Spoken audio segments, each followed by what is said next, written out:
and that was designed to unnerve people as much as to damage aeroplanes. These designs, lifted from secret engineering blueprints seized by the Allies at the end of the war, show just how radical the Nazis' aerospace programs were. And it was plans like these that were unsettling the Allied forces. Going through American files of the kind of technological plunder operation that they did on Germany after the war, they do describe technologies that could be pieced together to develop a kind of Foo Fighter type weapon. They were working on all these bizarre little things, but none of these things ever came to fruition. Had the war gone on much longer, or had the Germans won, then we may have seen these things develop in the same way that we saw the Americans develop space technology after the war. The evidence for Foo Fighters is intriguing, but I wonder whether there is anything more than the log reports by the pilots who described screaming dogfights with strange balls of light.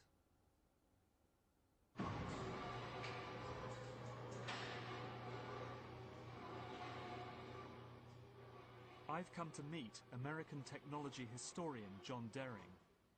He has first-hand information on the development of Foo Fighters. I interviewed a German aircraft engineer who had actually worked on these vehicles in the prototype stage and in the early phases of production. These were vehicles that were unmanned. They were what we would probably best describe today as unmanned aerial combat vehicles. These were vehicles that were not just sent up for surveillance purposes. They actually had a purpose of remotely controlled to engage the Allied aircraft, the bombers in particular, by basically trying to apply a mechanism that was not necessarily a catastrophic destructive effect, such as blowing the Foo Fighter up and taking the aircraft down. This was intended to be something that could be reused multiple times. There's plenty of anecdotal evidence that Allied aircrewmen saw these things over Germany, but what about hard evidence on the ground that this technology was actually pursued by the Germans? One of the reports that I have seen and looked over was in reference to a project in the Black Forest that involved a small vehicle that was specifically intended to be an interceptor for advanced air defense against Allied bombers. Now, that document actually came from a U.S. intelligence officer, and so I have pretty high certainty that that was real.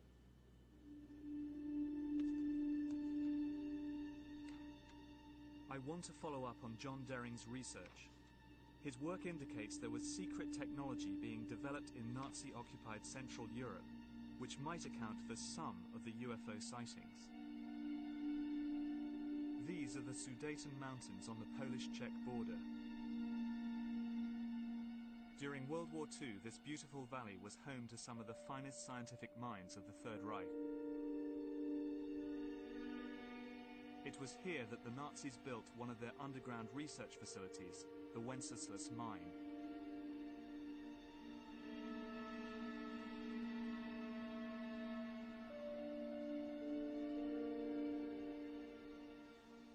I'm meeting Polish military historian Igor Witkowski, who will guide me round the mine, a vast underground complex hidden away from Allied bombs, which Nazi slave labor carved out of the Sudeten Mountains.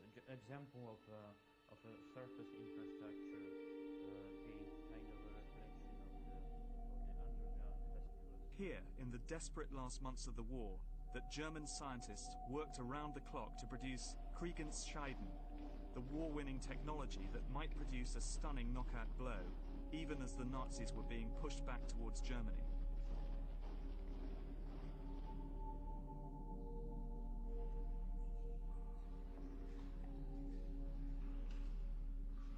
As Igor guided me through the flooded tunnels, the air became heavy and difficult to breathe. So in effect, we've come hundreds of meters through this complex, and we're now deep into the mountain. Not hundreds of meters, but several kilometers, in fact. This is several kilometers into the mountain. Yes. And this would have been a highly secure, impenetrable assembly site. Exactly, and the secrecy around this place was very exceptional, so that the Allies never found out about it. Almost nothing exists of the original mine. As the Nazis retreated in 1945, they sealed most of the tunnels, leaving the advanced technology, and some say the scientists who developed it, buried beneath impenetrable walls of rock. But the Allies did capture one man who knew all about this place, and he wasn't a token find. His name was SS General Jakob Sporenberg, and he was in charge of the technical program at the mine.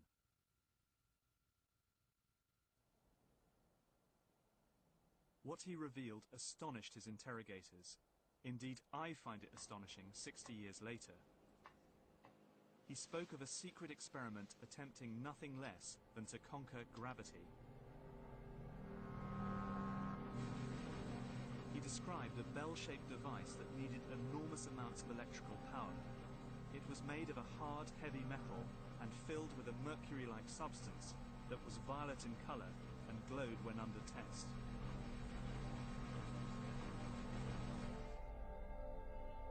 People who worked on the bell suffered from sleep problems and severe vertigo. 5 of the 7 scientists died while working on the project.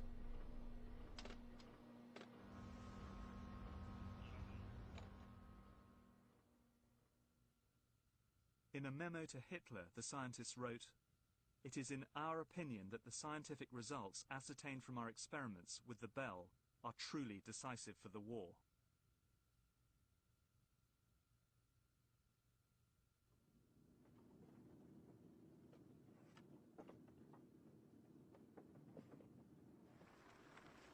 Experiments with the bell happened deep underground in the mine, but directly above it, on the surface, was this strange structure. Called the flytrap, it first showed up on an Allied aerial reconnaissance photo in 1944.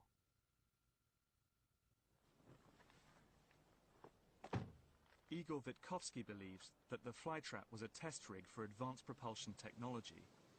In other words, flying saucers.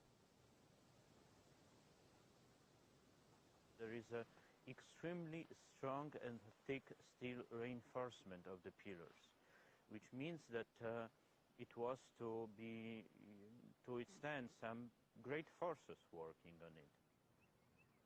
How did it work? We don't know exactly, but we do know from Sporenberg's evidence that the bell was a revolutionary device, and the flytrap, designed as its test rig, was fed with underground cables running to the heart of the structure. So the cabling led down here, Right or away rather from the power station over there. yes, up to the flytrap. Right. It was Well, they're actually virtually filled with high voltage Yeah. cables, as thick as an arm. Right. You know, that thickness. I have photographs of them, and that's just another strange fact that point out to such a possibility that it would have been used for some experimental purposes. I mean, they're actually pretty sizable. It's kind of like 1.5 meters of Yeah. Pretty- concrete-lined ducting down here. Yes, exactly. Pretty solid. So it all adds up to, I mean, pretty strong evidence that the power station over there was feeding this tremendous amount of power to the facility, the flytrap over there. Just there, exactly. Yeah. In a way, very strong. What Witkowski has uncovered is interesting. I've spent a long time researching the quest to produce anti-gravity technology, the holy grail of aerospace design. Is it possible that the UFO sightings over Nazi Germany were related to this quest?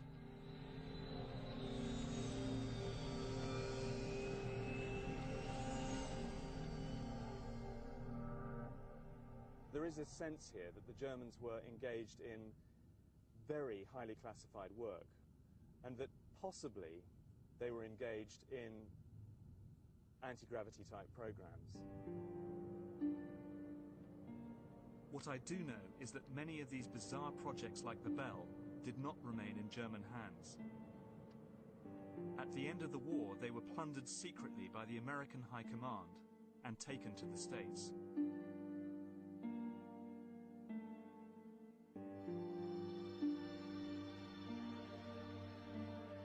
The the speculation about Foo Fighters was about to be overshadowed by one of the most sensational UFO sightings of all, the 1947 incident at Roswell in New Mexico.